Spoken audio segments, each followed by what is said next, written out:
Nah pemirsa, setelah menjalani perjalanan selama 17 hari dari Surabaya, KRI Teluk Bone yang merupakan eks kapal perang Indonesia sampai di Pantai Gandoria, Kota Pariaman, Sumatera Barat. Kapal ini akan menambah destinasi wisata di Kota Pariaman dan akan mengingatkan kembali kalau daerah ini pernah menjadi pangkalan angkatan laut pada zaman kemerdekaan dulunya. Dan pemirsa, informasi ini sekaligus mengakhiri kebersamaan kita dalam ini Sumatera Barat. Selalu jaga kesehatan dan selamat beraktivitas. Saya Sylvia Afrilia beserta seluruh kabar kerja yang bertugas undur diri. Terima kasih atas perhatian Anda. Wassalamualaikum warahmatullahi wabarakatuh dan sampai jumpa.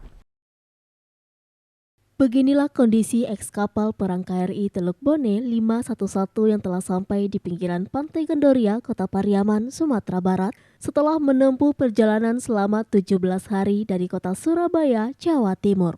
KRI Teluk Bone 511 merupakan kapal perang milik TNI Angkatan Laut, jenis Landing Ship Tank. Dulunya kapal merupakan kapal perang milik Amerika Serikat yang dihibahkan ke pemerintah Indonesia pada tahun 1970 yang pernah terlibat dalam Perang Dunia Kedua dan Perang Vietnam.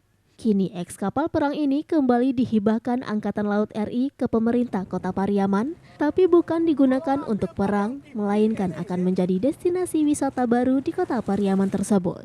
Kehadiran kapal ini juga akan mengingatkan sejarah kalau Pariaman dulunya juga pernah menjadi pangkalan Angkatan Laut Indonesia pada zaman peperangan kemerdekaan. Kapal ini akan ditempatkan di Pantai Pau guna dilakukan renovasi kembali sesuai dengan kebutuhan pariwisata dengan tidak melupakan sejarah dan bentuknya.